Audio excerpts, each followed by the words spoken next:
Welcome into the Wanks FPL podcast. We are joined by our friend in the plunger here, FPL Mac. But he's doing well still. First time in the plunger in a while, but he's doing very well. I'm happy to not be in that itchy ass banana this week, but how are we doing, boys? I think you're projecting because I'm not doing well. Spurs got their booty smacked, and I had a 200K red arrow, so it's a bad week. It's what you say, right? Like it's one or the other. You can't win in every area. So it seems like it's neither this year. You're sub-milli, so I'd trade places with you very quickly. But Sharpe, on the other hand, just got into the 5 digits. Let's go. Excellent work out of you. Yeah, absolutely. Feeling great. We're going to keep stringing that luck together for about 20 more or so game weeks here, 22. Let's see what happens. Yeah, hanging on for dear life. But, yeah, dude, that's every time you bring in a player, they just fucking – I mean, Harry Willllllsonnn, like every time. So you got the magic touch, dude. You do have the magic touch. I've decided that from now on, you need to go first in transfer plans so that Mac and I can just be like, all right. Yeah, no, I agree. Harry Willllllsonn, really great call. I'm going to stick with that one. Like, come on, let's all be honest with ourselves. We're going to all throw our transfer plans up. We're going to decide what we want to do. We're going to try to correct the other person, and no one's going to listen. That's God. I love it here. I love it here. Yeah, let's get into it. Game week 16. We were just talking before we came on. I thought we were all on green arrows. Max, sounds like you were on a slight red, but I mean, we're all relatively similar in rank. Sharpe, obviously, with the Harry Willllllsonn, just went nuclear on us. But it was, I mean, Mac and I basically had the same team, so I am surprised that I'm on a green and he's on a red, but I stay at 1.2 million, so I can't imagine it was too big. I can jump into my game week first. Boy, that double Arsenal defense, I'm a broken record. They fucking suck. Crazy. Newcastle continue to concede every week. I like want to get rid of Chow, but there hasn't been like a good opportunity. And the worst part is now they're going to go into some really nice fixtures and I'm just going to be stuck with them forever. So annoying. I'm really happy with the O'Reilly play just because I know that was like, I was kind of last minute really trying to decide whether or not to go and upgrade Rodon to get Anderson and put him in instead. And I stuck with O'Reilly mainly just because of the upside that I thought he had, the potential for attacking threat as well as the odd clean sheet. That one went in my favor, but not like he went nuclear or something, but that was good. Captain Saka. I don't know if you guys were watching that game at all, but Arsenal are fucking miserable to watch. We can touch on it later, but I mean, just watching 2 own goals and trying to decide whether or not we're going to get points for that, like, or not 2 own goals, but 2 like deflections. It's insane. Foden and Bruno, go ahead. They're just a team built on individual moments of excellence and then solidity the rest of the time. It's like, we're going to play this boring game and beat you to death, and then we're going to have a random star play. And I know I've been bullied on this pod for not having a team, but I think I'm really starting to understand why so many Prem fans don't want Arsenal to win.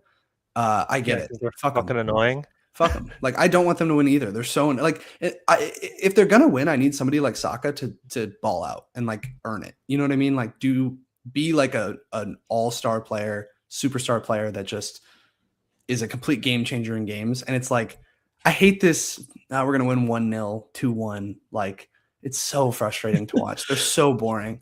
Dude, anyway. This sounds like you guys, Mac, I get you have some bigger beef with them, which makes sense, but that beef sounds so similar to the beginning of the season where you guys were all hating on DEFCONs, and I'm like, it's the fundamentals of the game, baby. And in a year or maybe a time frame where the Prem is getting closer and closer together from a talent perspective and money perspective, where these guys can buy star players, having a boring ass just play the fundamental game to a very high level, I'm not surprised they're going to be the ones to kind of be on the top or rise. You're so annoying. I can't talk about like Arsenal without sounding incredibly biased, just being a Spurs fan, but like genuinely, it's just such a boring. Like, every time I watch them, I'm like, all right, this is the best team in the Prem, and as like more generally a soccer fan, I'm like, it's always fun to watch good soccer. Like, I like watching the Bayern of the world, PSG, like the good games. And these guys just come and they win, and I'm just like asleep every time. No, it's so I watched the entirety of Arsenal Wolves on Sunday, I think it was, and then I also watched the entirety of Bournemouth United. And it's like, those are night and day. Like, what are you talking about? That's not like, just go sit. You clearly didn't sit through the game, because you would not be saying what you're saying if you did. It was like Yeah. it was like a college basketball game where nobody can hit their shots. Like, and it's just like a defensive, hard nosed game. Like, it was so boring. Anyway, I love it. Jesus. That's the type of ball I love, no matter the sport that's on the screen. Just hard-nosed defensive football. Let's get gritty. Let's, outwit the other team. Keep it between the tackles. Win this one in the trenches. Yeah, I got you. Sir. 3 yards in the cloud of dust. 5 center backs playing at all times. Yeah, it's anyway. We can harp on Arsenal at a later point, but yeah. So like, on the flip side of it, City are the team that have been explosive, especially from like an FPL perspective. Foden comes through again. Haaland scores twice, albeit he wasn't like incredibly involved in the game, but he found a way to return, as he does. Bruno with a pretty solid haul, goal and an assist, goal off of a free kick that was an absolute worldie, just so nasty. Dewsbury Hall got injured the second I put him in my lineup. What else is new? Just cannot get it right with that dude. I love him, but he's borderline turning into a hateful pick. Bruno Guimaraes doesn't do anything, and then Thiago doesn't do anything. So not too much of note here, but changes are coming down the pipe. Max, since we basically have the same team, I'll just jump to you. Yeah, not too much different. Did you captain Saka, Luke? You did. I did. Yep. All right, so we lost like 2 points there. Not a big deal. Can't really be too upset about that.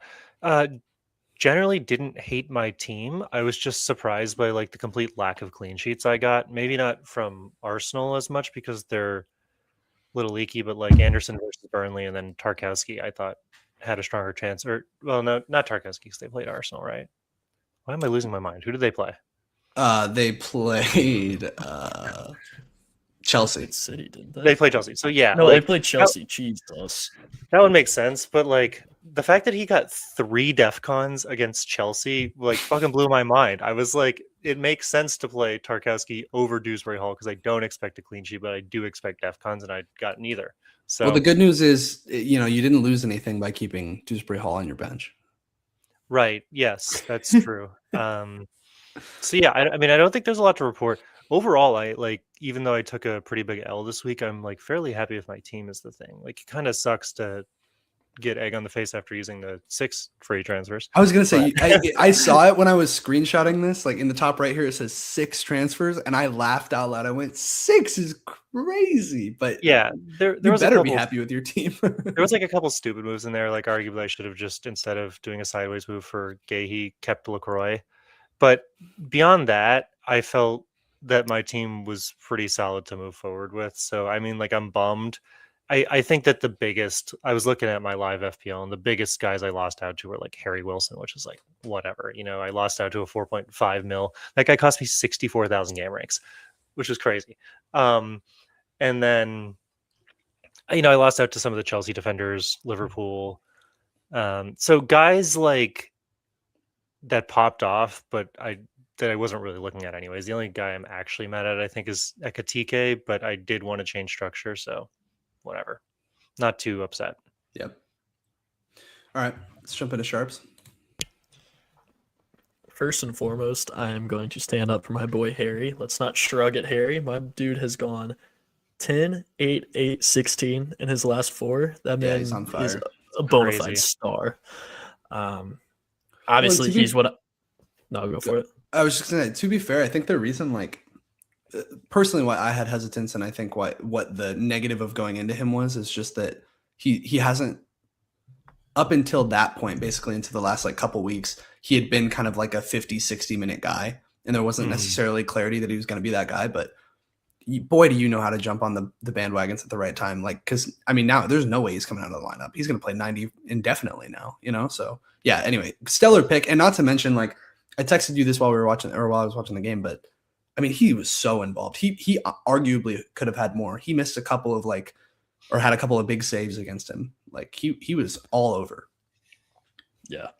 No, I'm obviously really excited for him. It's fun that you can find like these guys on worse teams that are just integral to their team, and they can be relevant in fantasy. Like, that makes fantasy, I think, so much more fun than just the big name people. Mm-hmm. Side note though, differential here is I did Captain Holland, so I got 4 more points out of it. To be honest, after the Arsenal game, I was like kicking myself because I had the chip on Saka last week at one point, and then just get bailed out with a pin and Holland being Holland on a basically jump ball in the box. So that was pretty sick. Foden continues to be Foden. Bruno putting up big numbers. I love it. I feel like this week was a different week for me because my defense, I feel like more frequently than not, is outscoring most of my midfield. And obviously my defense is pretty arse this week. So I'm glad that the rest of my attacking team brought it up. The burn injury, if you guys saw the replay of that, just taking 2 full speed knees to the fucking ribs, not surprised this dude is out. Punctured a lung, right? Yeah, he punctured his lung. And then was like, nah, I'm good. I'm going to keep playing. Like, he stayed in for a few minutes after that. That I respect him. Okay. I have a lot of reasons to respect Burn. I think he also has 4 fingers on one of his hands, right? He's a cool guy. JPP. Yeah, you got 4 fingers. On that topic, though, Sharpe, you brought up something interesting. You know, I feel like the meta up until this point has been the big at the back, right? Like big at the back has been back. But now this, Luke, you texted this offline. The defenders are dropping like flies, dude. Like we're going 2 injuries a week on a lot of the guys that everyone has. So, and then it seems like the midfielders have finally generally across the league figured out how to score. Do we think this is a little bit of a meta shift? Well, and not only that, but I was thinking about this today, back to Gameweek 4 when I went on my rant about how it was like we had like fucking 20 clean sheets in a week. And I was like, what are we doing here? So teams that a few weeks ago we were looking at, they had these incredible fixture runs were like Manchester United. And then now it's like Brentford.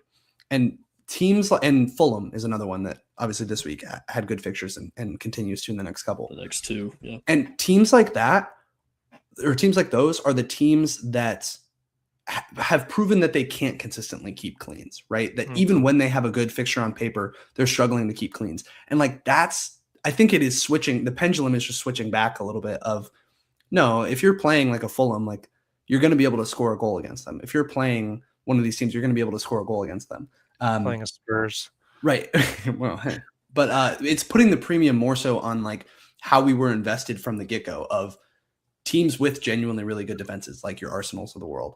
And it's making that even more of a premium. But to your point now, I mean, Arsenal specifically is losing so many players from their backline that, yeah, the defensive picks that we have to go from are few and far. Either they're on teams that aren't keeping cleans, like your Evertons and Fulhams and whatever, or they're on a team that should be keeping cleans but aren't, like an Arsenal. So yeah. I think those are 2. No, you go, Sharpe. I was just say I think those are 2 fantastic points. I think the other side of this, if we're going to talk about, I think you get to a point in the season where the team should have figured each other out. Like you've seen them play, there's enough film on tape, and now you're seeing those guys start to be able to score too. Like it's not just that there's not defenders scoring at as high of a rate. We're starting to find a little more consistency across the midfield and the forward position, albeit still small amount of people, but there is still some more consistency in those guys. So it just points to them. You want them on your team too. Well, and that kind of like lends itself to the template that formed, right? We're all 3 looking at our teams this week, and any other given week when you have 3 mids who score above 10 points, and in your case 4 Sharpe, like you're like, holy fuck, what an absolutely stellar week. But because to your point, it's been somewhat predictable, and you can look at a Saka, you can look at a Bruno and be like, okay, we can expect this from a Foden, what have you. Everybody's already on it. So yeah, totally.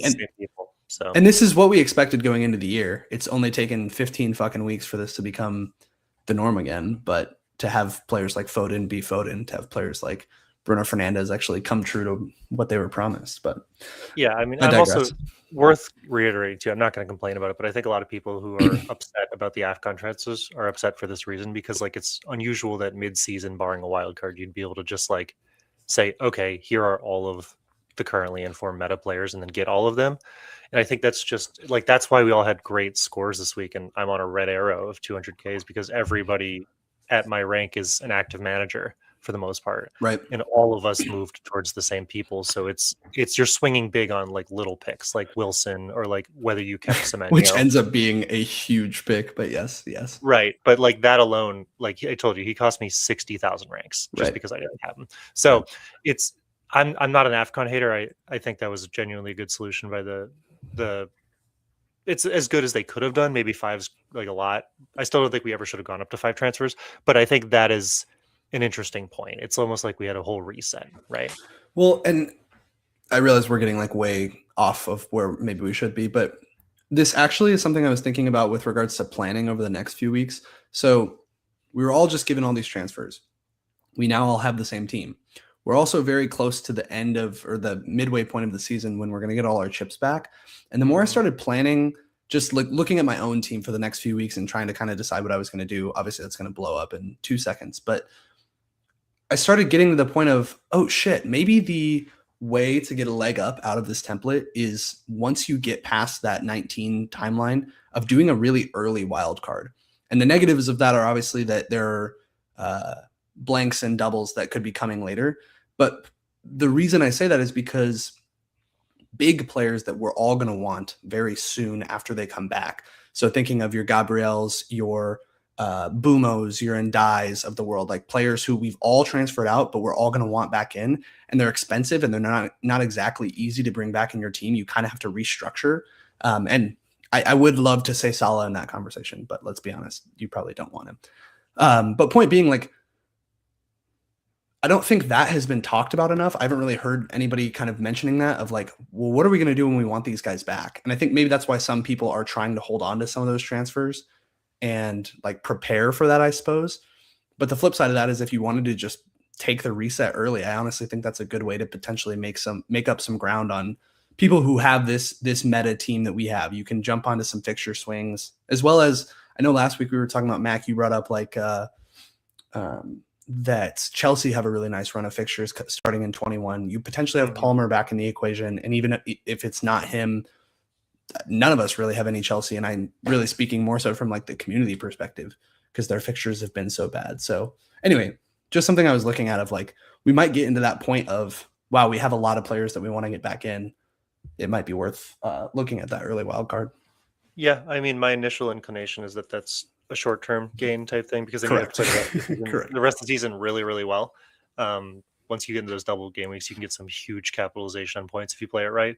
But I mean, I think it's a fair point, right? Like probably the biggest thing to consider is how are we leaving our teams open, and are we investing in any major traps that are going to prevent us from moving quickly? Like, I think an advantage to all of us having a relatively similar team right now is if we can kind of keep this team structure, we can go anywhere fairly easily because we can drop out a Foden or a Saka or a Bruno, who are all very expensive.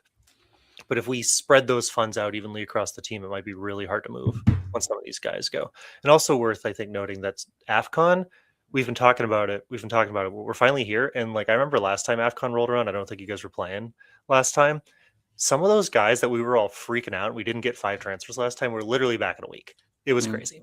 Like, you know, they go out in the first round of the tournament and you're like, ah, shit, Mbumo's going to be gone for a month. And then Mbumo's back in 18. And you're like, well, and imagine that scenario that we get Mbumo back that quickly, specifically with that team, because they play Villa and Newcastle next, but then they go into like, I want to say it's like Wolves, Leeds, and somebody like they have some really great fixtures coming after that point. So if Mbumo was back really quickly, yeah, it'd be a priority transfer for a lot of people. You're right. They go Wolves, Leeds, Burnley, yeah. Brighton. So. Like you're definitely gonna want him in. Right. What's the maximum that a player could miss? Do you know, Mac, off the top of your head? Like 5 weeks? I think they could be gone to like 21. That's just a guess, to be honest. Yeah.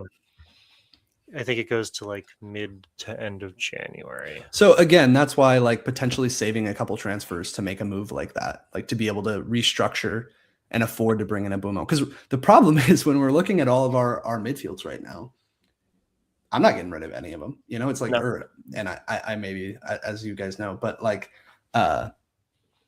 it's hard to get rid of one of them in favor of Mbumo. Like, who are you picking out of that group? It's tough. So yeah, but one thing I will say about that though is Sharpe brought up something really interesting way early in the season that I think has become scary relevant now. Is like, unless you're playing a Haaland, who is like the guy, the Terminator, right, the monster boy, the robot. A lot of these players are streaky, right? Like the best players in the world are the guys who can do it consistently week in and week out. But, you know, I think that Foden's been popping off for a couple of weeks and the Willllllsonns of the world have been popping off for a couple of weeks, but I'm not expecting that to continue. for double-digit hauls. So, like, well, I'm very happy with the midfield. I think we just got to keep our eyes open and not like Semenyo ourselves again when we all probably held him, barring you actually, Luke, probably held him a little bit longer than we should have, because those I got him at exactly the wrong time. I wouldn't praise me as the Dude, you keep breaking my picks. I have Minta popping off, you bring him in, you break him. Semenyo's popping off, you bring him in. Like, steer away. I think the only I totally get what you're saying from a meta perspective, like from a high level. The only problem with specifically a player like a Foden is that City's fixtures are so good for so long. Like if you just look through, I don't see any time period where I'm like, ooh, they have like they play like Arsenal and Newcastle near each other or anything like that. Like the next few weeks, I mean, they have some middling fixtures. In 20, they play Chelsea, in 21, Brighton, 22, Man United. But none of those are ones where I'm like eager to sell him. Anyway, so I wonder if the Triple City thing, like not only have they found some form and they're just looking better, but it's also like their fixtures are so good for so long that it may just be that we're all stuck on Triple City for like a long time. Yeah, and if that's the case, that's fine. But I'm going to say more likely than not, one of the expensive midfielders we have is going to need to be dropped at some point in favor of somebody else, because like Cole Palmer's coming back and those Chelsea's fixtures get crazy in a couple weeks. And like Foden, sure, he's had 4 double-digit returns in 4 weeks, but that's 55 points and he's only on 88 total. Right. So he came out of nowhere. That's 63% of his points are coming from the last 4 weeks. So it's probably indicates that it's not a sustainable output. And all I bring up to say this is we got to be dynamic, right? If we all have the same team, we need to move early and appropriately to get those differentials before they pop off. Like an Ekitike is someone who I'm a little worried about. Yeah, I'm not gonna lie. Well, to bring most of what you guys all just said together, I feel like be aggressive as possible this season. We were afforded that ability with the 5 free transfers and the double chips, and taking hits so far has paid off, stealing Mac's advice from before. Second part of that, to the being dynamic, is the first thing you told us was fixtures and form. Mm-hmm. Pay attention to the guy that has strung it together for 2 weeks and has decent fixtures coming up. Right. The guy that had fixtures, I even think back to JP, like Chelsea had fantastic fixtures, dude was still ass. So like there are times where it's like, he ran it out. He drained his, plethora of points. They're gone. Time to move on from him. So just not being afraid to cut it and be aggressive as quickly as possible, I think is huge. 100%. I think I'm guilty of that, of being a slave to fixtures a little bit, of like looking at a set of, I remember earlier in the year, it was like when Arsenal had a nice stretch and I got Gyökeres because I was just like, well, their fixtures are so good. Like someone's bound to score and I'll bet on it being him. And to your point, like that, I can't remember. I think maybe he did score 1 or something, but it wasn't like explosive. And yeah, I think it's just being guilty of looking at the fixture ticker and being like, all right, this is the time he's going to find form, as opposed to seeing a player that does have form and also fixtures. Somebody I wanted to talk about along those lines is listed here in Antoine Semenyo. So he has had a pretty solid drought for a while now. We talked about him a little bit last time, but I think he's a really interesting player in general, because just to like recap his season really quick, he comes into the year, he is expected to be kind of what he was last year, where he's potentially the best player on Bournemouth, but one of a few players who get things done. Iraola is a really good coach and has spread that attack in a lot of different ways. Then he comes in, he's scoring free kicks, he's scoring open play goals, he's scoring pens, like just looked like an absolute talisman on that team and an absolute must-have. Then has gone on this really significant drought. Then Manchester United and Bournemouth play yesterday. They score 4, he scores 1. I mean, the one thing that I do really buy into with him that people talked about is that he really practiced in the offseason his like finishing and making sure that he's always putting it in the back of the net. And that has shown. Like, he's so clinical, when he's one-on-one or when he's got the opportunity to actually put it away. But the reason, obviously, to bring it up is that he's got Burnley this week. He is still highly owned, so there's a level of like fear associated with it, of like that he could really hurt you. But at the same time, I'm curious like where you guys are at on Semenyo as a whole.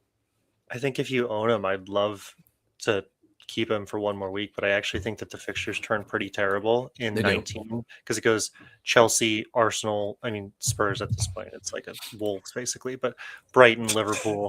So that's a great run. But I think one thing to consider about Semenyo is that every team in the quote unquote big six basically wants to sign him in January, and he has a release clause. So I think that there's almost a certainty that he's going to leave. And,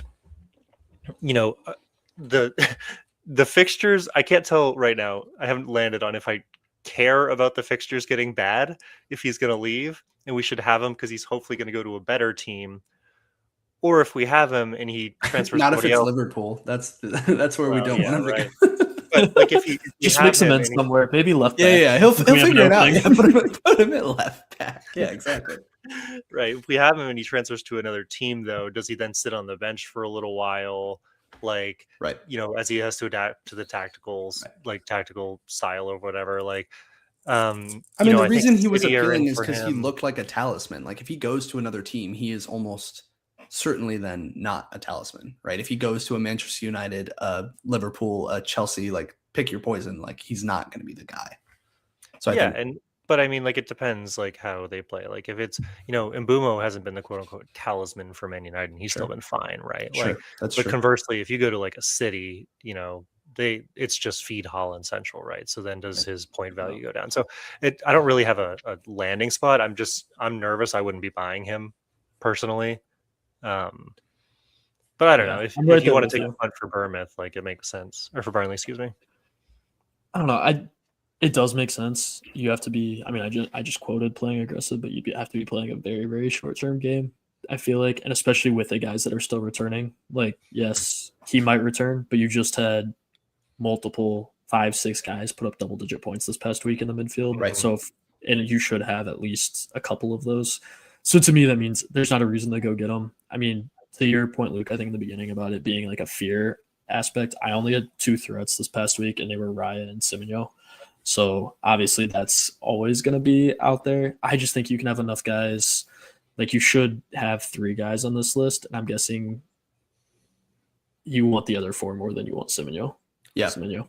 Well, and my perspective on it had shifted throughout the Manchester United Bournemouth game. So I came in before that game being like, all right, that's somebody I'm eyeing.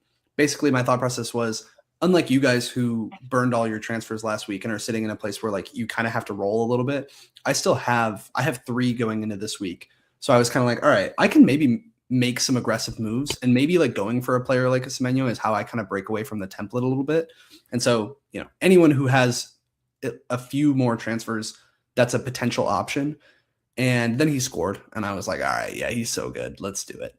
But the more that game went on, I mean, it was 4-4, right? Bournemouth scored 4 goals, and he scored 1 of them and wasn't involved in the rest of them. And not to say like anything against him as a player, or that means that he couldn't score multiple goals against Burnley, because obviously we know what he's capable of. But it reminded me of like my perspective on him as we went into the season, which wasn't that he was a bad player. It's more so just that Bournemouth distribute that output so much. And one of the plays specifically that made me think that was they had like a free kick at the top of the box, and Tavernier took it and scored it. And I was like, earlier in the year, Semenyo was scoring that shit. Like that was easy. He was taking everything. Every set piece that came his way, he would take it. He would score it. So it makes me wonder if that was just like they were feeding the hot hand type of thing. And now he's gone back to more of his role in the team. And anyway, so all that to say, that's one point of it. And then the other point is, as someone who like has a lot of transfers, quote unquote, like the more I planned it out, the more I was like, this isn't as many as I think it is. Like it feels like because we got topped off with 5 that I have like unlimited transfers, but really like we're going to be needing that stuff pretty soon. And I'm going to want to save that stuff. So if there's 2 moves that you're making to bring in a player like a Semenyo, and then to your point, Mac, when the fixtures turn, get him back out, like which is like a week from now. Yeah. Right. It's just not like you'd probably keep him for Burnley and then maybe Brentford. And then after that, you're like, maybe keep him for Chelsea, but probably not. Well, on top of not necessarily even wanting to keep him, I think you look at the guys now that might show themselves as people you do want with those transfers. Right. And so we've already quoted Ekitike in here. I think a Villa asset of some kind is probably on that list somewhere, whether it be a defender, whether it be Rodgers, whoever that like fill-in spot is. And then I think you're going to want to shift your defenses. I know we're talking about clean sheets going down, but you still want to make sure you have the DEFCON and possible clean sheet guys, because those are worth a good amount of points. Like I wouldn't find this a priority transfer. It's not where I would be necessarily spending. 100%. I think Yeah. Villa is a good like one to talk on really quick, unless you want to make a different point real quick, Mac. No, I was just agreeing. I do think that. I guess I will make a different point real quick now since you gave me the opportunity. I think it is an interesting point that we should probably look at the defense since those are turning. Like, I generally like to have a couple defensive defenders that I can lock in for like a while, right? So since every defender we've had right now is injured, that means there's new opportunities, but we don't have to get into that right now. Yeah. And what I was going to say along the same lines was just like you highlighting Villa. I think is an interesting one because it feels like a blind spot because earlier in the season we got burned so badly by them that no one really wants to go there. And I think the problem defensively is there isn't a player that stands out as like someone who does def cons. So when you're looking for a new defender, you're typically looking for somebody who checks all those boxes for you, and you don't have a Villa guy. But I think you could make an argument to get somebody like that. I also, to your point, think you could make an argument to get somebody like a Rodgers who scored 2 goals over the weekend. But their fixtures are kind of rough. Next 3 is United, Chelsea, Arsenal. Then they get into like kind of a nice patch: Forest, Palace, Everton, and then But that's like a medium nice patch. Yeah, it's not like they definitely don't have like a clear run of nice fixtures. That being said, to the point of like being a slave of fixtures, if someone like a Rodgers is continuously returning, it's like how long before you be like, okay, well, it kind of doesn't matter if he's, they're going to score goals if he's doing a lot of the goal scoring. It doesn't really matter. The only thing with like Rodgers, and we said this last week. We said it's weird that Villa are like up in like 3rd, I think, right now in the Prem, and there's not a standout asset because Rodgers had 0.6 xG last week, and that's great, right? That's a very solid xG you would expect from a good player, but it was against West Ham, and then against Arsenal he had 0.4, which makes sense. Brighton he had 0, Wolves he had 0.08, Leeds he had 0.25. So like if we're talking about overperformance of the XG, that's a crazy amount of overperformance of an XG, right? He's just burying shots at will right now.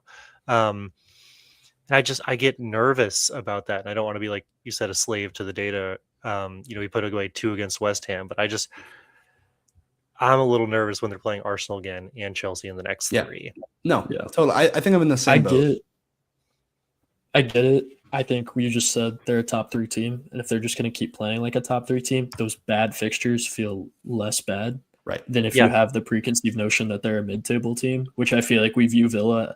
Like typically, if I think Villa, I'm like 6th or 7th place on the table, something like that. So if I have to reassess and say, no, they're a top 3 team, okay, well then those fixtures may not matter. They're not going to be as impactful as being bad.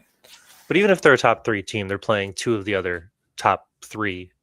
I know. No, Chelsea and Arsenal are definitely 2 tough fixtures. Yeah. No, but it's a good point because when you look at like Chelsea assets, for instance, right? Like, I'm nervous to bring in Chelsea assets because they play Newcastle, Villa, Bournemouth, City in the next 4.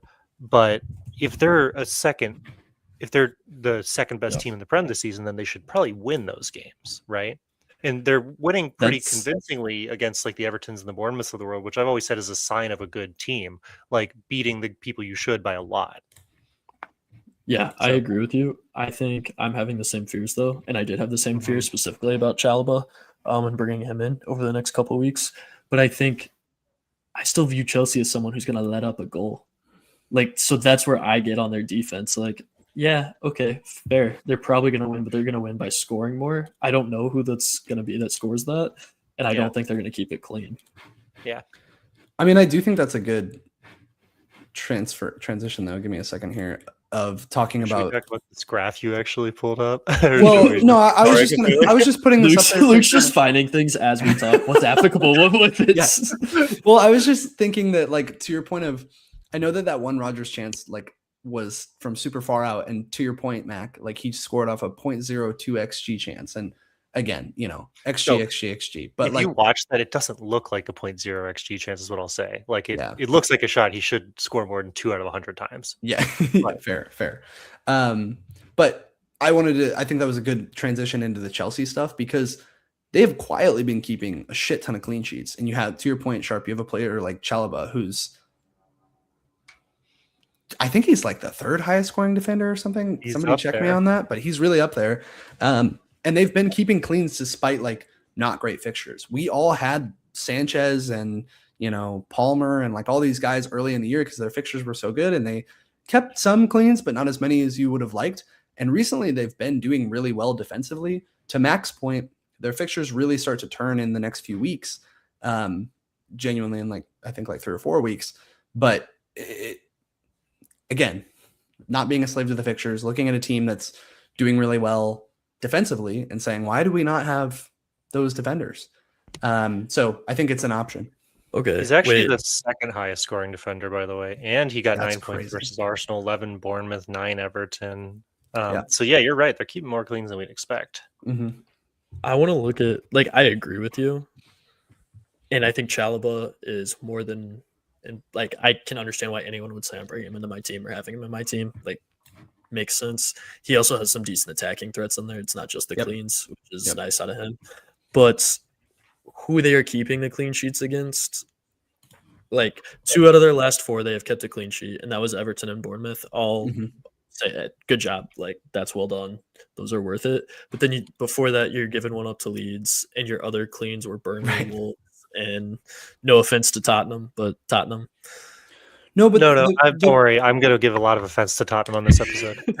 So then that's when I look at this and I'm saying, okay, Newcastle. I put Newcastle offensively above the teams that we listed, and say that's not going to be a clean. I put Villa up a higher tier of that. I don't think that's going to be a clean. I look at City. So then I'm looking after that City fixture in 21. I think Max called it out. I think we really all have.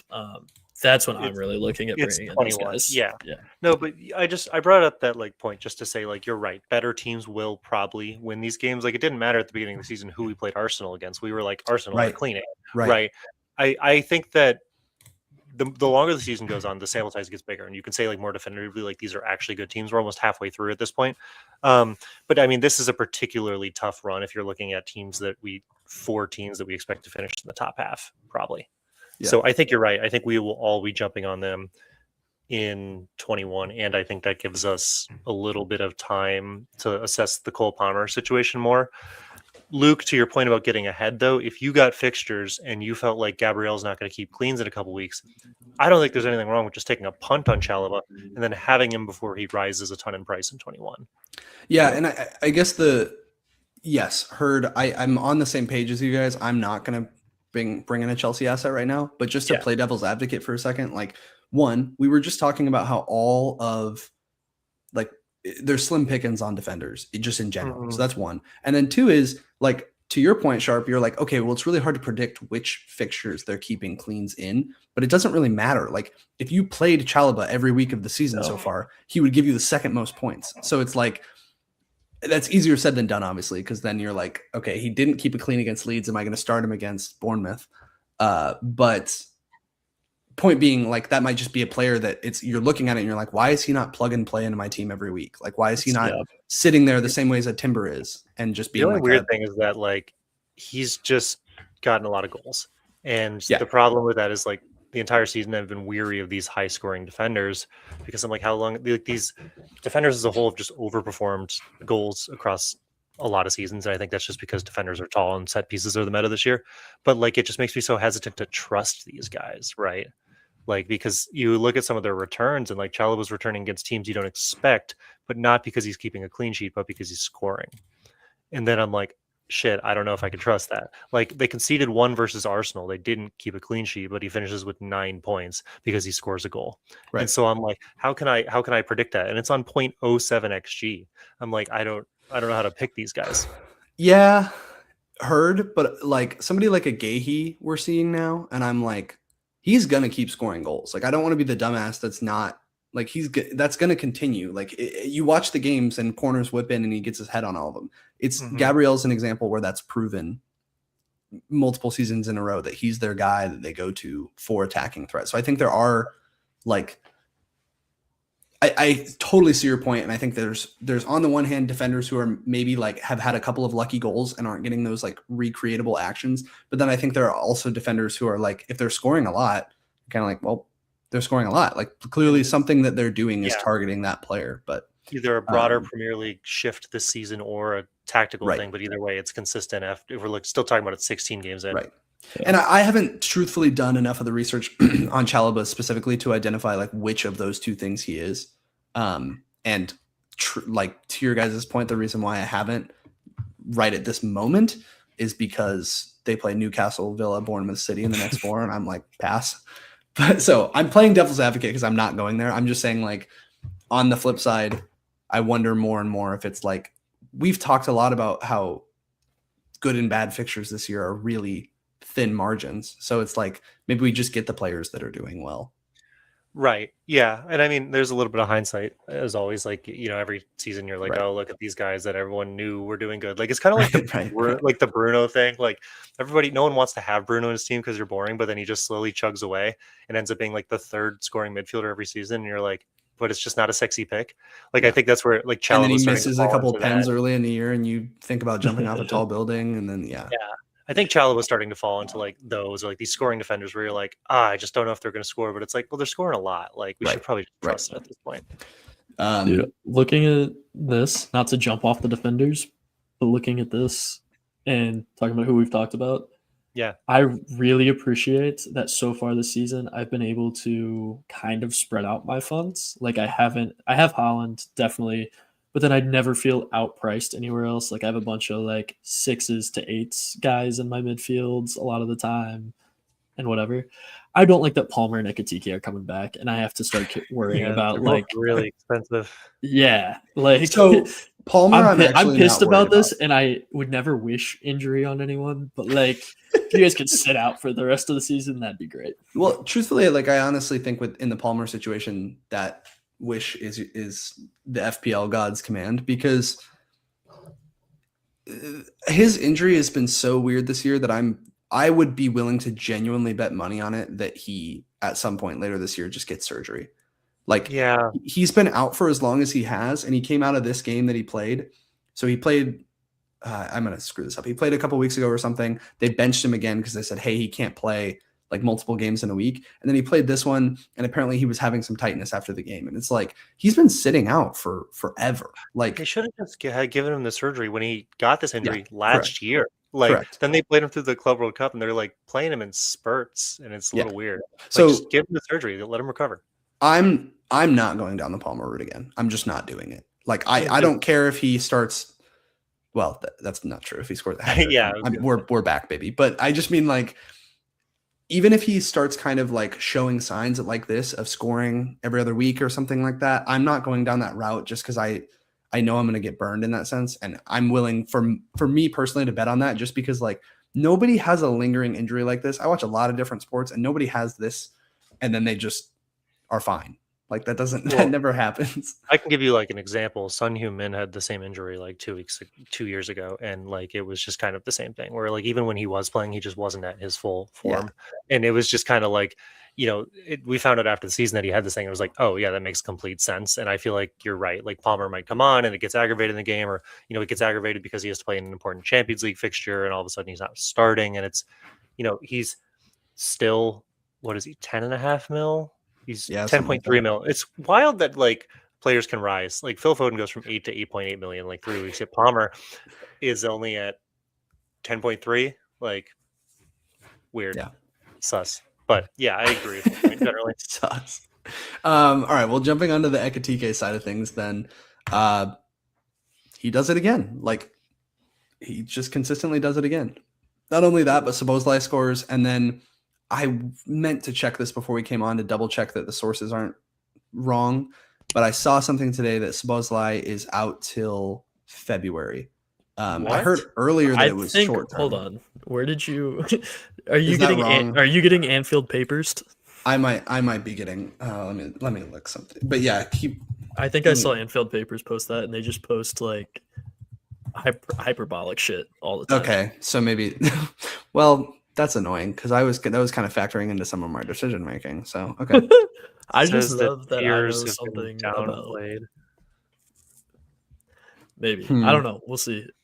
But can we pull the game up from this weekend? Oh, is this the wrong weekend? Absolutely brutal, Luke. It was really fun to watch us draw leads again. Thanks for putting that in my face. He's just rubbing it in. He's saying it's a little sorry. big, but it's not. However, I would like Sorry. to see the game where Ekitike scored 2 and we won. Well, he scored 2 in both of them, so it's hard to tell the difference. I think the thing is with Ekitike is this is like kind of what we expected. We were always just waiting on minutes guarantee. So now that like unlike Right. Palmer, where like Isak's injured, I think this is like solid. Like Yeah, so like Most Ekitike solid, is solid. the only player in this team that like even when he was being a sub, he comes in and he scores. Like he's the only player that is consistently scoring on this team. Mhm. And from an FPL perspective, he's like second or third on the team in terms of total points, despite the lack of minutes that he's had. Yeah. So that just goes to show how effective he is when he does play. And now with Salah being gone and potentially Szoboszlai being out for even maybe a little bit of time, his minutes are pretty nailed. It seems like they're going to go to that 2-striker system. Isak still is kind of like recovering from some level of injury, it seems like. Anyway, tell me I'm wrong, Sharpe. I can see you freaking out. No, I'm not freaking out about you being wrong. I'm freaking out because I hate the 2-striker system. Like I love getting these guys on the field, but you're essentially putting Salah out the door if you go to a 2-striker system, as far as I'm concerned. I mean, I think that's... I know that's... Yeah. Regardless of it, whether that's Either true way. long-term, he's gone for AFCON, so it's definitely true short-term. Fair. And I could, like, to all your points, Ekitike, yeah, like as a fan, we could have told you, and I did, I think, say it on this podcast that I don't want Isak once Ekitike started putting goals in. Now you still need, a starter and a backup striker. I get it, but like Ekitike looked really fucking good, and this is just kind of put that in limbo for longer than it needed to be. I think the other part of this game was Gakpo not being in either. And so he wasn't fucking dribbling in off the left side again, like he loves to do, and take his bullshit shot from about the box. So I think that coming in. But I will say, looking at this game too, like Salah subbing in for Joe Gomez, coming in, getting the assist, but he had chances that were just absolutely butchered. So that does not inspire confidence in me going anywhere near Salah either.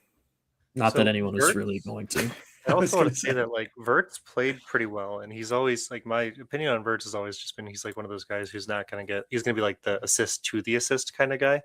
But I know Vert's has been getting a ludicrous amount of shit on the internet. Are you happy that he played over Gakpo? Like, was this finally like a good move as a Liverpool fan, or are you not?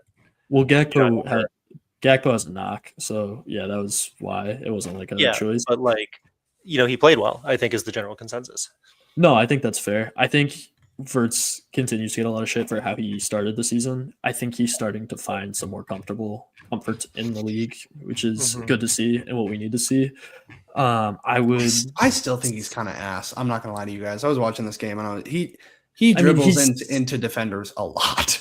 I still think he needs to be in the middle though. I don't know if I want to put him out on any wings or anything. So you keep him in the middle and creating in there. That would be my take right now. I would want him, but I would also. I know we talk shit about Semenyo coming to Liverpool, but I'd kind of like to see him go play left wing and Ekitike play the top and see what happens. Jesus, you guys are just greedy bastards. You need one more goal scorer. No, that's what's going to solve the problem. Sharpe is another another. This is what I'm from a saying. different team. Like add another lane to the highway.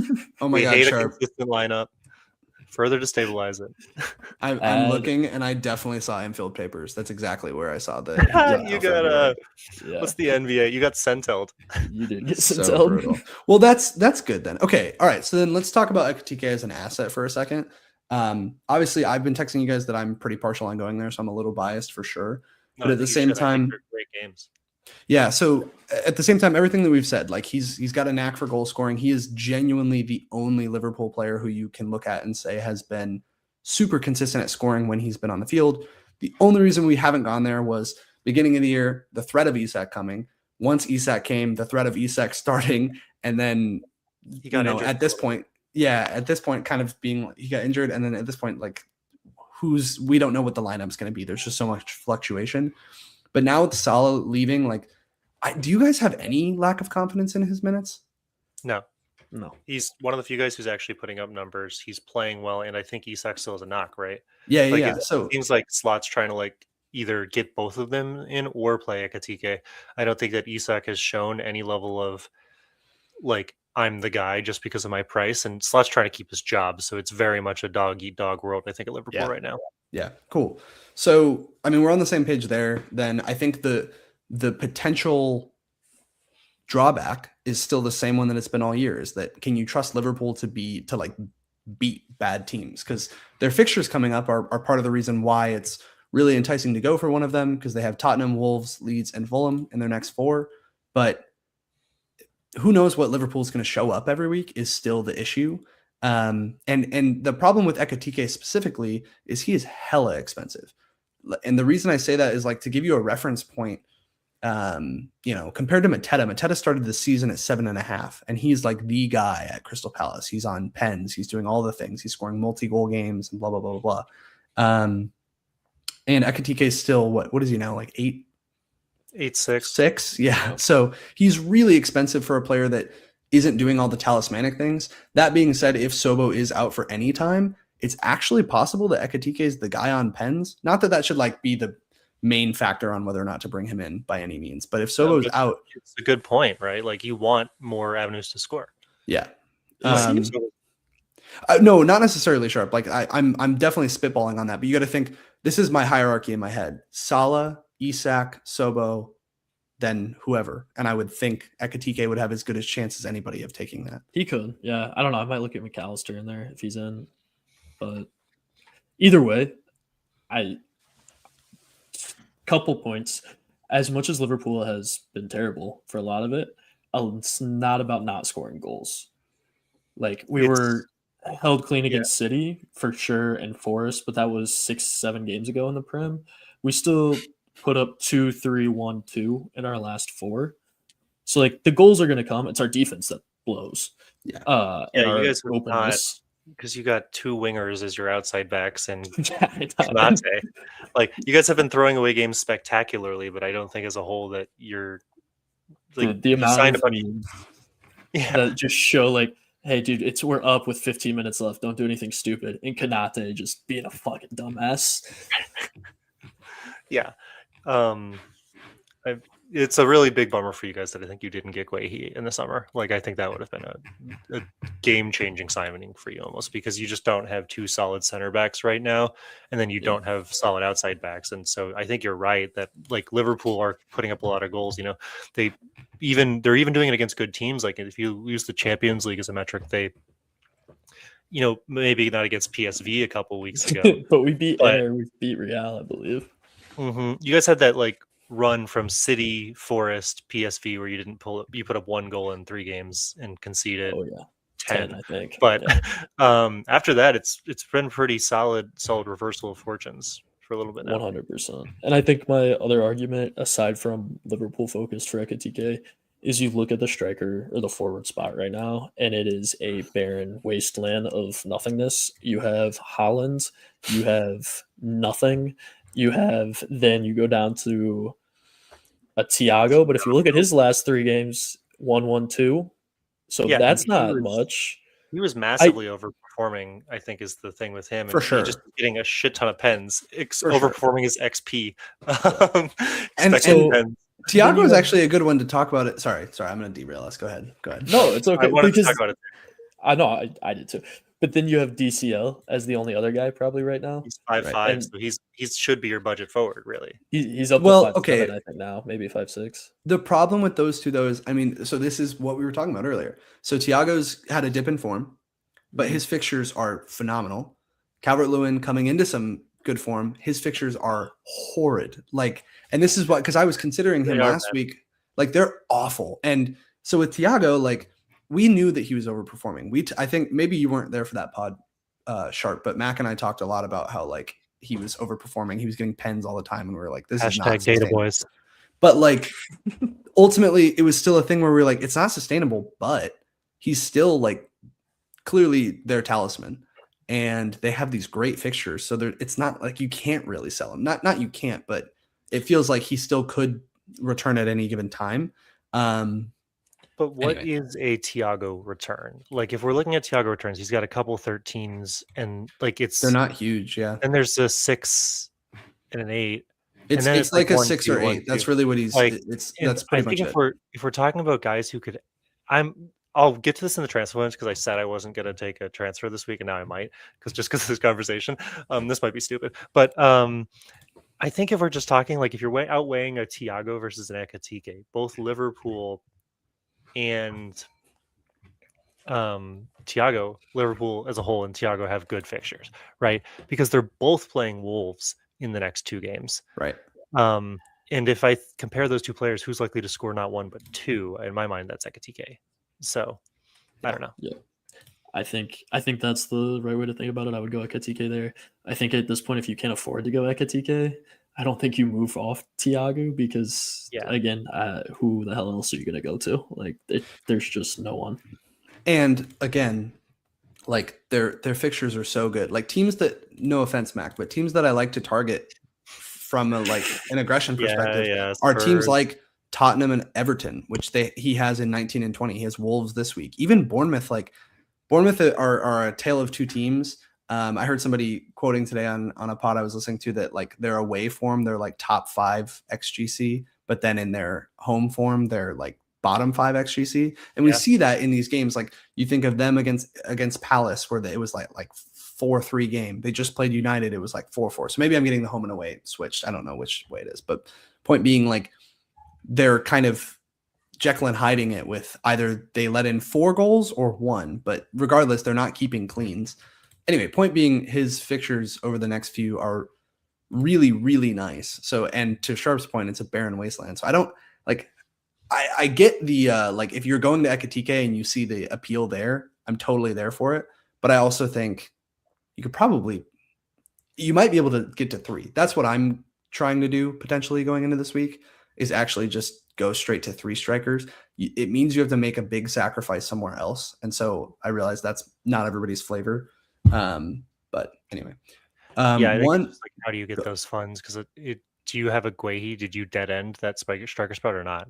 I did, and so that's what I would be doing. But he is. This is what I'm talking about. Like he is super, super, super expensive. That's the problem. Like, yeah. Anyway, one other team because we can just get into some of this stuff in transfer plans. But one other team that I'd be remiss if we didn't talk about really briefly is just Arsenal in general. So defensively, they just can't stop conceding, and it's so fucking annoying. I thought about suicide at the end of this game. I didn't do it, but it was on the table. I mean, I want to shout out all those Arsenal fans who said I want to shout out all those. Sorry, I probably can't say that. Said our B League win the UCL. Fuck you guys. That's what I was saying all season. I fucking hate you. I'm not praying for injuries on any guys, but like genuinely, it's a real bummer for their season that like all of like their literally entire back line is injured. Then Ben White comes back, then he gets injured, and Mosquera comes in, and he gets injured. It's just like, what the fuck is going on there? But like, I think we have to have a serious conversation about like, should we have them if they're on like shoestring defensive budget now? Like they're Liverpool right now. They are. I just want to go back to Luke's threat up there because I'm sitting at my grandpa's 80th birthday next to my father as my father watches the Arsenal game on the phone, and that fucking Wolves header goes in. And, it's a tense moment. The room got a little colder. So you were not alone in that feeling. There were Arsenal fans out there with you. Yeah, what a weird. Oh god, it's also frustrating though, because like when you look at the XG, like they did the job. They limited them despite having, to your point, Max, shoestring defenders. I think there are 2 points that I'd make on that though, in favor of potentially keeping the Arsenal defense. Timber, who I think, do we all have him? Is that right? Yes. So Timber, who most people have, is that much more guaranteed for minutes. He's going to play every damn game. And also last week they were without Calafiori because he was suspended, so he'll be back. So, and Saliba came back and played. I'm not certain that he's going to play every single game right now. Maybe they'll ease him back to some extent, but I don't know if they have that luxury. So now in theory, you do still have Timber, Saliba, Calafiori, and then you have, Mosquera and Capier on the other side. So then it's like, that's actually 3 of their 4 starting back line. It's like not that bad. It seems bad because of how many injuries they have had and how much they have been conceding, but it actually might be okay. I think it's more so just like Arsenal defenders aren't getting additional points on top of their clean sheets right now. So you're paying a lot of money for players who are just, you're expecting to get 6 and then they're not getting it. Like that's the really tricky part. let's do a thought experiment. If I could afford to keep Timber and have Thiago, or bring in Ekitike at the sacrifice of an Arsenal defender, what do you think's better? Because I think part of the upside of these Arsenal defenders, as Yeah. you said, was that they were putting in goals a game, like multiple goals a game across the Well, back line. and players If like that goes away, then Gabriel it's was like DEFCONing 6. too. Yeah, but now like they're not really even if they start keeping cleans, then you're looking in there. If they don't start scoring again, because like a Timber has to play center back because Gabriel's injured, Right. then I'm worried Right. about just the price because of how expensive these guys already were, and then they've risen. Like Timber is 33% owned right now, Indy 6.5 mil. And the fixtures also get really bad. Like I know that Arsenal's a good team, and to that point earlier about like, good teams will win. It's like Everton, Brighton, Villa, Bournemouth, Liverpool, Forest, United is not a great run. And I'm wondering if you can afford an Ekitike, if there's better value somewhere else. I think it's just there may be better value. You may be able to drop them down to somebody cheap, but the problem is like, look at the cheap option that everybody went to last week in Anderson. Like you don't trust Fulham's defense. And that's a player who ultimately gets you 1 point or whatever he got. You don't have a lot of alternatives. You could go, we had all this conversation about going to like a Chalobah and just being like, fuck it, save the money, take it elsewhere. But this could also be a scenario where Arsenal have not been conceding high like XG and they have been letting in the goals. It may just be that we're on like a little bit of an unlucky stretch. And if you sell them now, then you're like the minor and the diamonds, like you're right there. Yeah. So I'm of two minds because I could see it either way. Like they're not keeping the cleans, and you're right. Their fixtures don't look great, but also, you know what? No, I'm not gonna fence at this one. I actually think it's worth going away from them. I just think it's a question of like, that's only if you have the transfers. Like if you're in a scenario where you have one transfer or you don't have ones to spare, like selling an Arsenal defender definitely doesn't feel like a priority. But like to your point, if you can use that money to significantly upgrade elsewhere, I think you should. So in your scenario, I don't think that math works out exactly, but like in your scenario of can you upgrade a Thiago to a Ekitike at the expense of an Arsenal defender? Like, yeah, I think so. I think that's worth the play. I think there's plenty of low 5 guys you could go to. I think of Tarkowski at the 5'4". Pick your Palace like LaCroix at 5. I think he's 5'2". He just rose. Like pick your City guy too. Those guys are all. So that's what I was gonna say for the time being. I think how I view Arsenal, I guess at this point, is that everyone had triple or bare minimum double defense. You definitely don't need that anymore. Since most of you have Raya, I understand just wanting to keep Raya and saying it. I would get the points on a clean here, and that'd be great. And not needing the defender, I still think it's Arsenal. I still think they're the best team defense in the league. Right. I'm still going to back them more days than not. So I'm going to keep, I would keep Timber in, and I would say, here's a spot that I really am never going to think about. And he's a starter week in, week out. Forget about it. Yeah. And I think I'm of two minds of that though, right? Because it's like, I think you're right in the sense of, they're great defense, and I really struggle of where else are you going to go? Like we were talking about, Man United had great fixtures. Well, they fucking suck defensively. I don't trust Brentford at the back. I definitely don't trust Everton either, and I know like you guys have some investment there, but they're just not a great defense. Like they have great fixtures, but they're not a great defense. And then you have like Brightons, you have Fulhams, you have Bournemouths. None of those teams am I confident in keeping cleans. Maybe Palace. Maybe you go to the Palace guys, and I think that's potentially fine. But yeah, there aren't a ton of alternatives. The flip side of it though, and what I'm trying to like rewrite my brain on in general is just Sharpe. You're the type of player who attacks like someone who could be really explosive. And ultimately, like what we're looking for with a Timber right now is 6 points. And so if you can go change, sacrifice that and go to somebody that like an Ekitike that could be really explosive, I'm for that. I get it. I think there's a level. If we're talking Ekitike, maybe depending on what the rest of your team looks like, but I think you pick and choose those players. Like 4 out of my starting 5 midfielders were high teen % or higher owned. It's not like I'm going crazy there, but it's that 5th guy that I had low percentage, explosive, not explosive. I think there's still high value to having a guy that I don't have to think about because I can play him no matter what. I look at City. And a lot of those guys I'm not feeling super confident in outside of this next, however long his fixture run is, that's solid. But then outside of that, I'm going to want to get out of them again. Yeah. And even then, it's hard to pick the right one. Here you have the right one. Yeah. Yeah. 100%. All right. So not a priority sell is where we landed, I feel like. So let's get into transfer plans. And like I said, Sharpe, you're going to be starting this off forever now because you're just going to show us the way.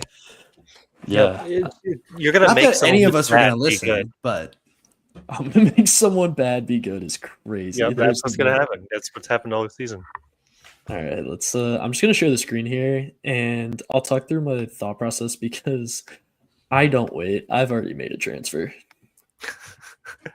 So I'm going to copy you. You're the new FPL review. Just follow you. Great.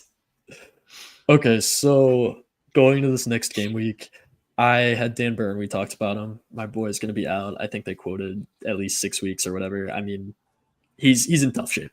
Honestly, great excuse to get out of Newcastle. Yeah, I was going to say that when you were talking, when you were showing your team with Shaw, like, yeah, like I want out. I just haven't been able to, but yeah, that's nice.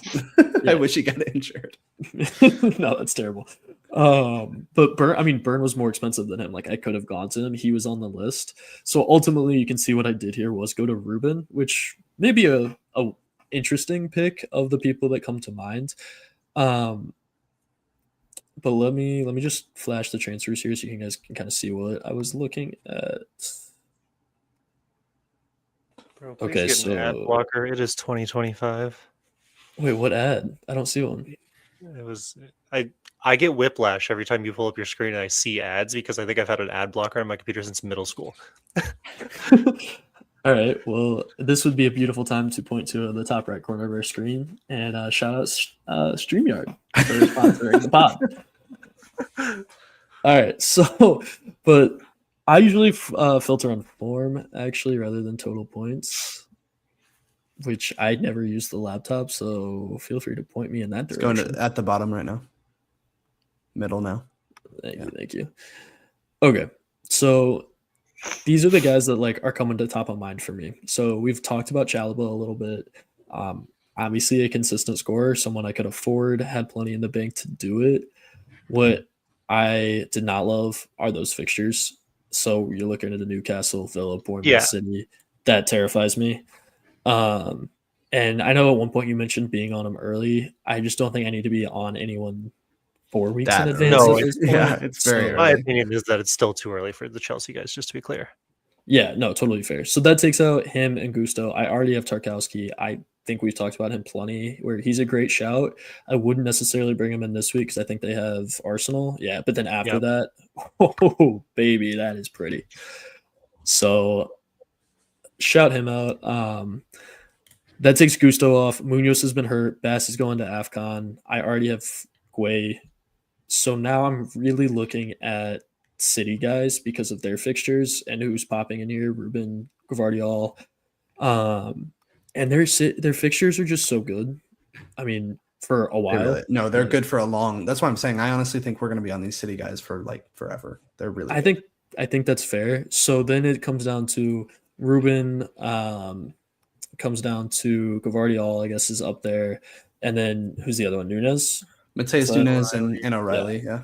O'Reilly. That's fair. O'Reilly did kind of slip my mind a little bit. Like he was on the outskirts of it. But that's because when Aït-Nouri comes back and who knows what could eventually happen there. I just feel like Ruben has been putting up, obviously he has the higher form, 14-8. He had 7 a few weeks ago. Like getting those 3 out of 5 weeks of my defenders is a great haul, and I'm happy, would be very happy about that.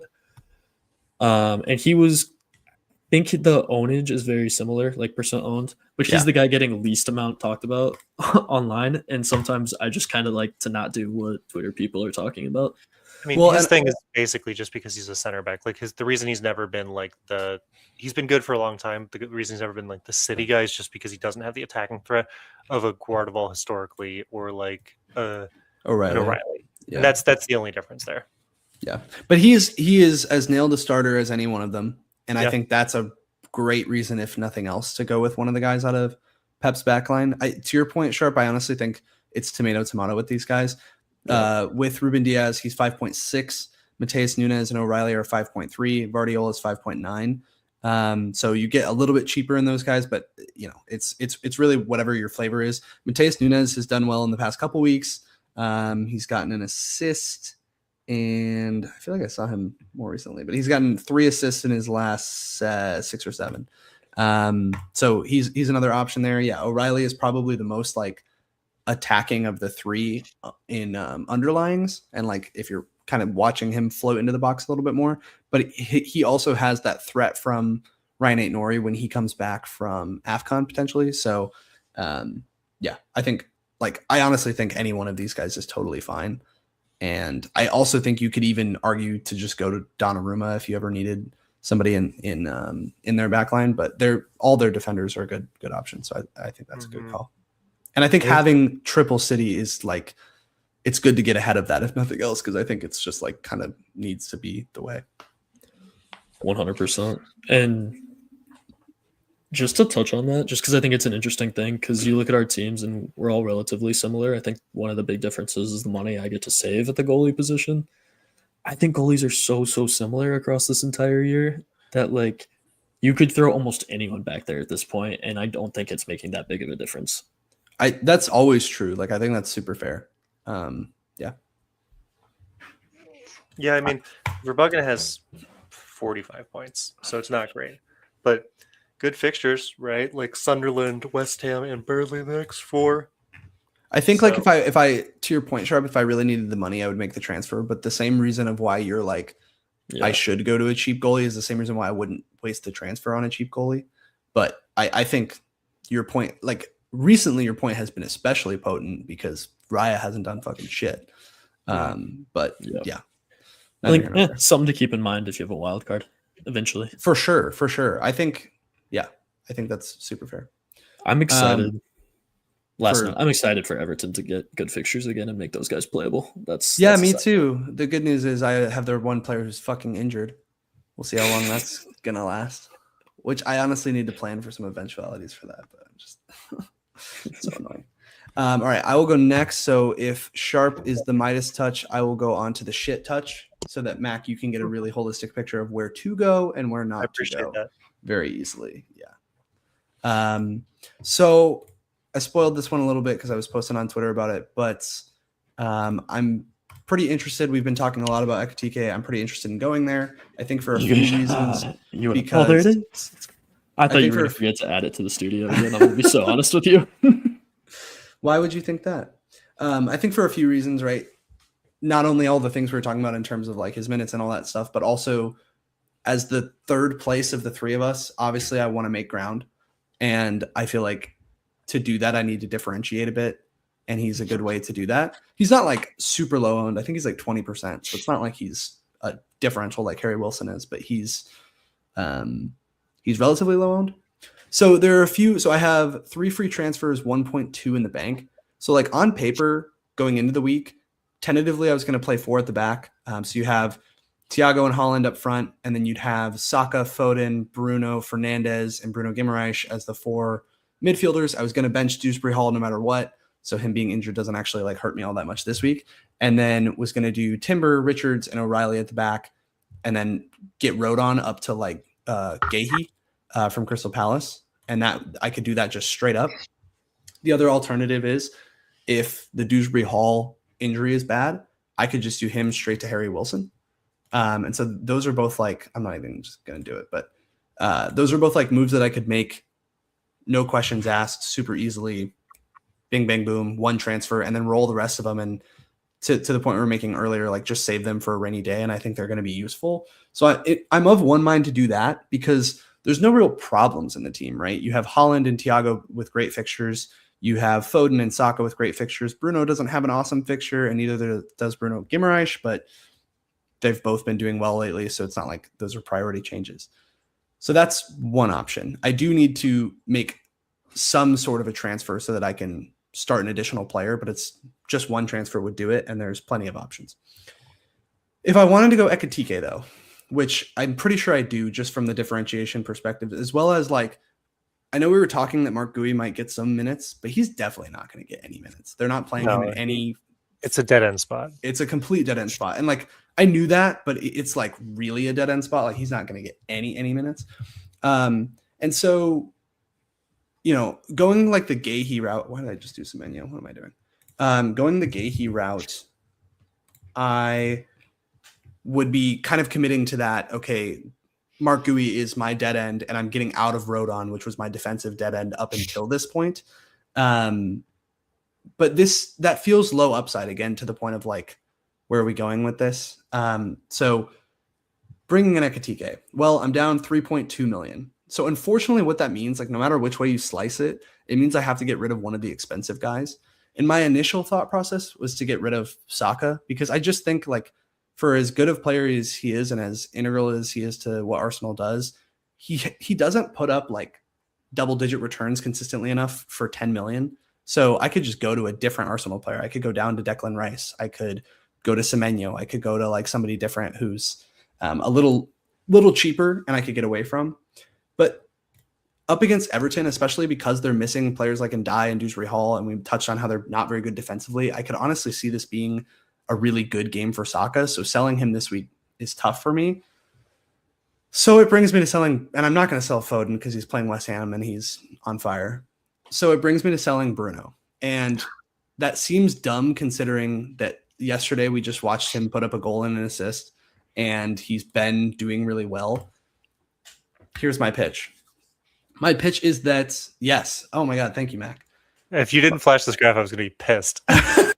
My pitch is that, so this is also like, it's worth noting, this is XG and XA that it includes pens, right? So Bruno's going to have a little bit extra here. If you do non-pen XG and XA, Bumo is their top attacker, underlying wise, right? Losing Bumo and Ahmad, like when you're watching the game with United, their strategy is that players like that and players like Cunha, like those three particularly, really like to carry the ball like into the box or like in and around the box and either create some sort of a chance, like try to shoot or cross in or what have you. And then players like a Bruno are either getting on the end of that or receiving the deflection and scoring. And that's how they're going in, or Bruno is getting it from like set pieces. Point being though, I don't think I'm really genuinely concerned about this United attack going forward without those two guys, because I just don't think like if it's up to Cunha and Bruno and then like Sesko to be the guys that are attacking, I honestly think they're going to struggle. And in the next two, they have Villa and Newcastle. So that's a real girl math way of me trying to convince myself to get rid of Bruno. But I genuinely, like the more that I've thought about it, the more I'm like, no, I actually do think that's right though, because I think Mbumo drives a ton of their offense and Ahmad is that speed that like supports his runs on the right side. And so it could be that, you know, they come out and Amarim figures out a way for them to be attacking without those players. But I just do think they're going to really struggle without those guys. And in the next two, it's not like they have easy fixtures. If he had Wolves, like I wouldn't be selling him because he could still return against a bad team like that. But considering the next two they have, I'm like, back to the premise of I have to get rid of one of these guys. I'm like, I feel like he's the one that I could get rid of. And then in a couple weeks, when they do play Wolves and potentially players like Mbumo and Diallo are back, I just get him in for Saka. And so that would be like that would be the more long-term play. So what I'm saying is I would do Ekitike in for Gui, and then I think I was going to do Harry Willllllsonnn in for Bruno Fernandes. And so that would just be a two moves. That's all I got to do. And it would leave me 0.3 in the bank and still rolling a transfer. That's the play for getting Ekitike. But it's the flip side of this is that it's doing a lot to force, to your guys' point last week, a Liverpool player in that I've been trying to force in for forever. So I think there's like, back to the upside thing, I think there's upside with him. And I think there's upside with Harry Willllsonnn over the next couple at least. So I'm not like opposed to it. And I have really convinced myself that they're going to struggle without those two guys. It could be that they figure it out and I'm wrong, but I do think that if nothing else, you have to kind of look at Bruno and say his output could potentially go down. I guess the flip side of that is he could be more central to what they do and more attack could flow through him. But anyway, that's my pitch. It did kind of feel like Bruno at the beginning of the season, though, was like sitting deeper. And I don't know. I don't know if he's going to go more forward necessarily. Like, yeah, I'll be interested to see what their lineup is because like Casemiro is also suspended for the next game, so like I don't really know if they were to want to put Bruno up at like a 10. I don't really know how they do that, but we'll see. I guess my only thought, and maybe it won't matter, maybe you'll be able to ignore it with transfers, is you have lost a lot of flexibility now with your 3 dead end spots being like Dewsbury, Rodon, and after these next 2 weeks, I don't think you're going to want to play Willllllsonnn. Like that's when his fixtures are no longer the best in the world. Yeah. So then you're putting those 3 on the bench like pretty much every week. Maybe with the transfers, you're saying you would just bring Saka down and reinvest that somewhere and make like 2 better players. But yeah, so in a couple weeks, I'd probably do this back to Bruno when he gets Wolves. And then to the point of like maybe wanting Bumo back, maybe that's something I'm able to do with the money that I save from getting out of Saka. But this also, to your point, Sharpe, lends me back to why I think a relatively early wild card makes sense. I think I can make this team work and this structure, to your point, like this does put me into kind of a tight structure, but I think I can make that work for a few weeks and then get to that like 21 point. And that's I could be convinced otherwise, right? But that's tentatively what I'm targeting for a potential like wild card again, because that's when the fixtures really switch and I can get rid of like, I'm probably not going to want Ekitike at that point once Liverpool's fixtures turn, Salah's back, maybe the lineup becomes more uncertain. Chelsea's fixtures turn, like, I don't know. So there's potential for those changes. To your point, I'm probably not going to want Harry Wilson anymore. Like it starts to switch. But you can always pivot out of this kind of stuff. I think that's possible as well. And I think with Dewsbury Hall, like as much as he is 5 million, he's proven that he can haul and they have really great fixtures. The problem with this whole plan is if the news on Dewsbury Hall on Friday is like, oh, he's out for 6 to 8 weeks. Yeah. In which case, like I could just I still have 0.3 in the bank, so I could get somebody else for him. I just don't, at that price point, there's not a whole lot. I could get Potts from West Ham.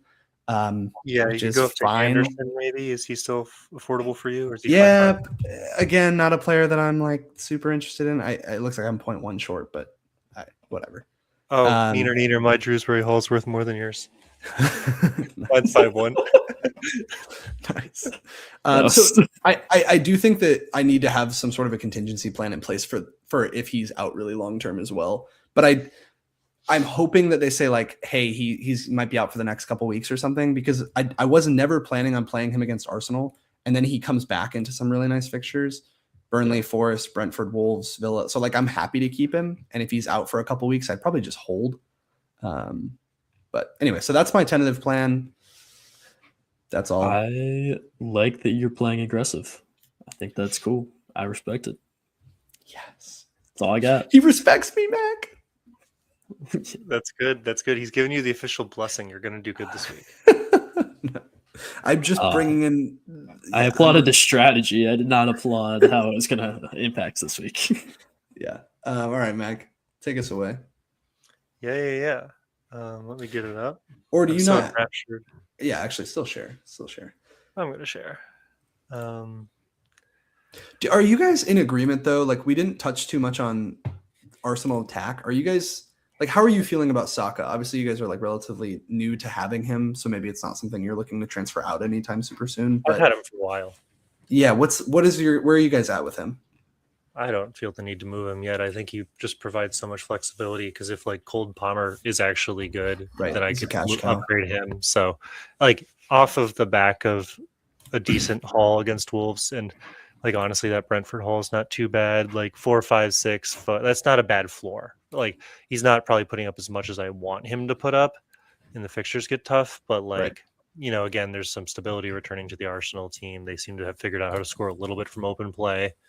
Hopefully, not hopefully. Actually, I don't like Arsenal, but if Havertz comes back for them soon, that could open up some opportunities. So, Odegaard's come back. I've said this like 2 weeks ago, but I don't think that the Arsenal attack that we know right now is going to look the same in like 2-3 weeks. So that'll be interesting. I'm curious to see how that works. In terms of transfer plans, last week when I made my transfers, I had full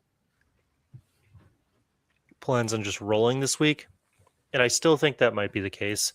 I just swap on over to the pick team real quickly. We have, Thiago versus Wolves, Holland, Foden, Leeds, Forest, Everton, Tarkowski versus Arsenal. But you're just hoping he gets DEFCONs, honestly, as opposed to Chow versus Chelsea. And then like the midfield that everybody has. So there's nothing to speak about there. What I can do, in what feels like an admittedly dumb move, is I could, if I really wanted to, off the back of our conversation earlier, I could drop out a Thiago for an Ekitike and then bring in like a stupid cheap defender, but I don't know if that's a good idea. So that's the only move that I'm like remotely considering. I don't even know if I want to do that. So that would probably be like a Van Heck because they have some sporadically nice fixtures coming up over on the Brighton side. But that would be for a -4 hit. I don't even know if that's worth it for like minimal upside. So I think it's more likely than not that I roll, but I'm curious to know if you guys have any thoughts on that. You look like you're thinking about something sharp. I mean, I think it's crazy that your timber is 6'5". I'm just still processing that piece of information. But I mean, I see the upside. I don't know if you couldn't just wait to do it next week and not take a hit. Yeah, agree. I was thinking about that because if the price on Ekitike doesn't rise like crazy and I can still afford the same move next week, then I'm getting rid of Thiago for like not that hard of a run. Like the problem is his run's pretty good, and that's why I like kept him with these AFCON transfers. But I'd still have Raya as some cover for the back line for the Arsenal defense. And I could have I could get rid of a cash cow. The only fear I have is that like it's not that strong of a defense if I bring in Ekitike, like Van Heck being my bench guy, and then still also having Tarkowski, Anderson, and Chow, who aren't really like I think I'd rather get like a City defender in. So yeah, Tarkowski is going to be golden after this week. Like his fixtures are so good, and he's yeah. I have no plans on transferring him out. That's why I brought in Dewsbury Hall last week because these fixtures just get amazing. So now you have to think about him though as a weekly starter. You have to think about Gahey as a weekly starter, and if you can't find, you have Anderson for the next 100%, and then you have. I mean, Newcastle's fixtures are still pretty good, so you can still play him pretty weekly. So if you just have a guy that has sporadic fixtures as that spot, and you're saying, I believe that Ekitike is going to score 2 more goals than Thiago over the next 3 weeks, like I see the draw. My pitch is, I think it's worth it for a hit this week. Right. I still think you wait till next week. But I like the move. I guess I'm applauding the move. I definitely don't think it's worth the hit, Mac, especially just because Everton are so depleted offensively this week. Like, yeah, that feels like a good fixture for Arsenal. Famous last words. I've said that every week for the last fucking however many. But no, but with Ndiaye leaving and then Dewsbury Hall being out, you're looking at the goat Bassey Sharpe to score a goal. I know you just brought him in, so you don't want to hear this, but Everton are bad defensively. I know they have great fixtures coming up, but like taking that to a City defender, like taking Tarko to a City defender, I think makes so much sense. I know they have great fixtures, but listen to the City fixtures go forward. West Ham, Forest, Sunderland, Chelsea. Tarkowski has 74 points. He's got more points than O'Reilly and same points as Ruben. He has DEFCON capability almost every week. And like no goals, I think is the thing too. Yeah, like this is good old fashioned like defense. Old fashioned DEFCONs. He's got good old fashioned hard nosed 0 goals. Okay, hang on, let me look at something. I don't know. I think one of the guys I'm more tempted is like a Keane to get like a cheaper guy. So as you said, I could bring in a City guy. The problem is with that is just that if Braithwaite comes back, I don't know if Keane's guaranteed to start, and I don't know when Braithwaite's returning. So that's my only hesitancy because Tarkowski's a weird one. I will say as an owner, he's been really frustrating. I've had him since game week 6. And like more often than not, I bench him on a game where he gets a haul. And then I play him where he should just like get DEFCONs or something against Chelsea, and he does nothing. Right. So it's a little too confusing to own him. Like I had 10-point Tark on the bench for this Bournemouth game, but I thought that was the right move at the time. So No, it's like worth investing that much in him. honestly, I think you guys are right. I didn't realize he was this high on the point totals. Like that he's doing it with the amount that Everton are keeping cleans. Yeah, never mind. But I I would mean, like it's to- a legitimate point to like you could drop him down to a Keane, have a better bench guy to capitalize on the occasional Everton fixture, and then bring in a City guy. Like I do like that, and then keep the Newcastle guy. But I think like so- if you are potentially interested in that double swap you were talking about of the Ekitike and Timber down to somebody else, then it benefits you to roll the transfer and save it for maybe doing that next week over 100%, 100%. so- And I actually think I am going to play Tarkowski this week is the only thing, because I'm hoping that, Chelsea versus Tarkowski is my main benching headache with yeah. Gui and Drewsbury Hall on the bench. So, I think that it makes sense to play him and just hope for the DEFCONs, but I don't know. Yeah. Well, and I mean, as much as like on paper, Arsenal should beat the shit out of Everton, we know how they like to do. It's like 1-0. So Yeah. if he lets in one goal, he gets DEFCONs and then you're fine.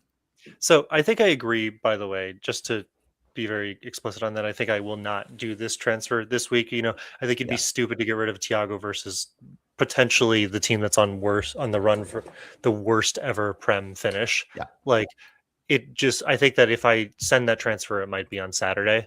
And like, as soon as the price locks, like I might just bring in an Ekitike. What I will say though, we're going to do this live just for the grand reveal. Triple captain this week. Boom. Holland, West Ham. Let's go. Oh, going. baby. That's right. Sharpe just creamed in his shorts. I still have a chip up my sleeve. I forgot. Damn. Let's go. This has been my big plan. He's going to net me 130 points, and I'm going to catch up to Sharpe, and then I'll be golden. No, it's the weakest chip, Mac. I stand by that. But that's based on personal experiences, because I always play it wrong. So watch me just be really depressed next week. I know. What's going to be crazy is Thiago's double pin game against Wolves. That's going to be awesome. Right. He's going to get a double pen, and then like fucking Harry Wilson's going to get 30, and I'll be like, oh, you idiot. You captained the guy who scores every game instead of Thiago. Yeah. Okay, honestly, I do think captaincy is worth a conversation really quickly, though. Like, it seems obvious, and if I were in your shoes and I had the triple captain, I would put it on Holland as well. But I think this is actually a week where we should talk about it, because you have Holland and Foden against West Ham, either of which could outscore the other. I think I would stand by captaining Holland in those situations. I'm confused. Did we not learn from last week?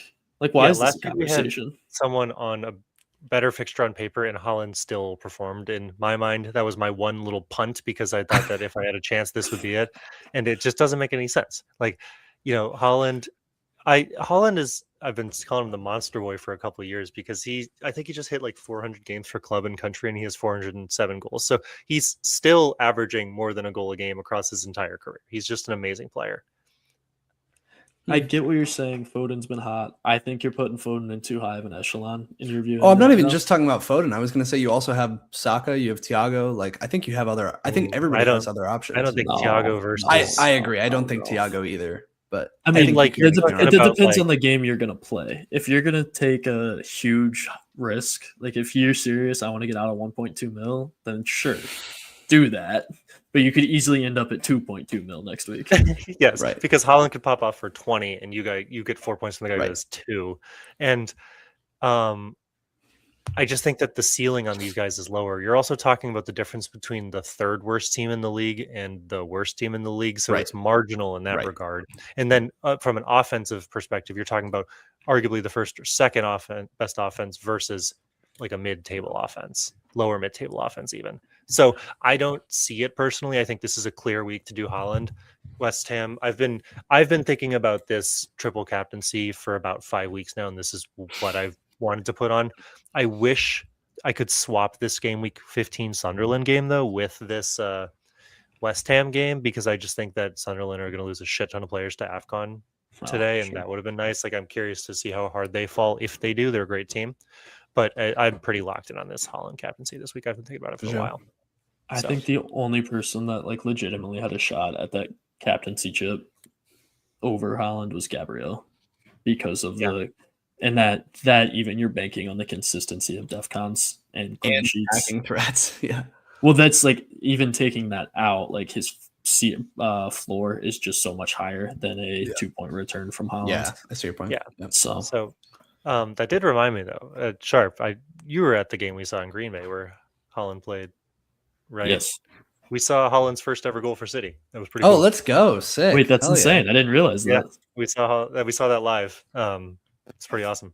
I've seen history, baby. Yeah.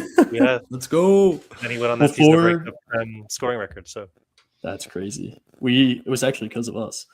Mm-hmm. Before we go anywhere, I had one benching question for you guys. Opinions. I have Bruno G in against Chelsea right now, but I have Anderson against Forest as the first on my bench. I think you're questioning. I think you definitely play Bruno. You think so? Yeah, Forest are a way better team than I think the table. Max just saying this because Forest just beat the shit out of Spurs, and he wants to make sure their team is good. I'm saying that because since Forest have been promoted, they've spent the third most money in the Prem. Like the quality of players that Sean Dice has, he's probably like, how the hell did I luck into this shit? Because he's never had guys who are this good. Like Elliot Anderson's phenomenal, Sangari's phenomenal. I think that while this Forest team's a little bit inconsistent, I think that the Forest, we've proven that Fulham can't keep clean sheets. So I think it's a higher than likely chance that Forest 3-0s them more than Fulham clean sheets. I agree with Mac, but my point would be on the flip side, which is that Fulham, if they didn't keep it clean last week, I wouldn't bank on them to keep it clean this week. Right. Yeah, no clean versus Burnley. Forest is a better team than that. Yeah. Fair. But I did want to ask you guys, do you have any, like, am I the only one who has an itchy finger on Bruno G? Like, there's just something it doesn't sit right with me. The fixtures are so good for the long term. So it's like, it's stupid to get rid of him. But no, he's been massively overperforming his XG, and keep in mind he's on 4 yellows. So if he gets one more yellow before game week 20, he's suspended for a game. And that could be problematic if, like, let's say he gets it in 19 or 18 against Man United, which could be a contested game, or Chelsea in 17, then he misses the Burnley game, which could be problematic. So if someone has to go in my team in the next couple weeks to free up more cash, Bruno G is probably first on the chopping block. If like some standout player comes out, but I mean, I'm not doing it this week, I don't think, just because I don't have the transfers to. For sure. All right. I think that cooks it. Good place. Yeah, good luck to everybody going into game week 17. Let's just all get a green arrow. Let's just all rise. I don't care if you guys do well as long as I do well. That's all I care. Yeah, the podcast length is directly correlated to Luke's happiness with his performance. Wow. Each week. So true. So that could not be more accurate. All right, guys, we will catch you next week for another episode of the 3 Wanks FPL podcast. Hopefully I'm not wearing anything. Bye. Yeah, I hope you're nude.